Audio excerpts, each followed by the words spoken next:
and quite dead. The gleaming metal half melted and distorted. The arms fused to the torso and the legs fused together by some unimaginable heat. I hadn't thought there was anything in the world that could do that to Drood armor. There was no smoke in the air, no heat radiating from the fire-blasted hallway. Whatever had happened here, it had clearly happened some time before. Days before. So I hadn't missed it by much. The attackers had come here, slaughtered my family, blown up and set fire to my home, and then left.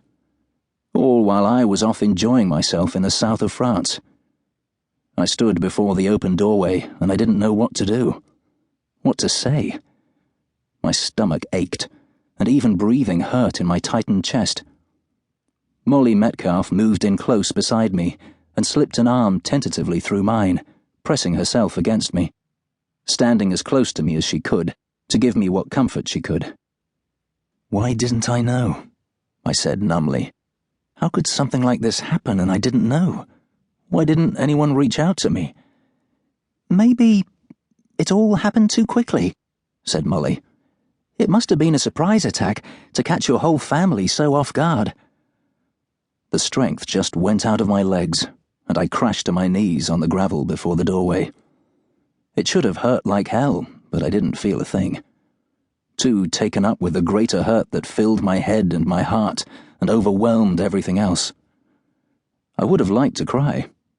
I'm sure it would have helped if only I could have cried, but all I could feel was cold and lost and alone. You never know how much your family means to you until you've lost them all. Molly crouched at my side, one arm draped across my shoulders. I'm sure her words would have helped if I'd listened, but there was no room in me for anything but the growing need for rage and revenge. If tears would come, it would have to be later and far from here, after I'd done all the terrible things that I would do to my enemy. I knelt before what was left of my home and my family, and shook uncontrollably in the grip of emotions I never thought I'd have to feel. Molly put her arms around me and rocked me gently back and forth, like a mother with a child. After a while, I became aware that Molly was speaking urgently to me, almost shouting into my ear. "Come on, Eddie. We can't stay here. We have to go. There's always the chance whoever did this might come back, and we can't afford to be here if they do. If your whole family couldn't stand against them, we certainly can't." I nodded slowly and got to my feet again, with her help. My head was clearing, all the pain and horror and loss pushed aside by a cold and savage need for revenge. I couldn't leave here, not yet. I needed information and weapons, and more than anything, I needed some clue to tell me my enemy's name, and then nothing was going to stand in my way. All the awful things I would do to him and anyone who stood alongside him would make my name an abomination on the lips of the world. And I wouldn't give a damn. I wasn't used to thinking like that, but it seemed to come very easily. I was, after all, a Drood. The last Drood. Molly realized she wasn't going to get any sense out of me.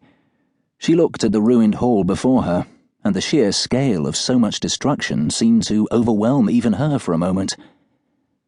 "What the hell happened here, Eddie? What could have done this?" "I don't know," I said. My voice sounded distant and far away.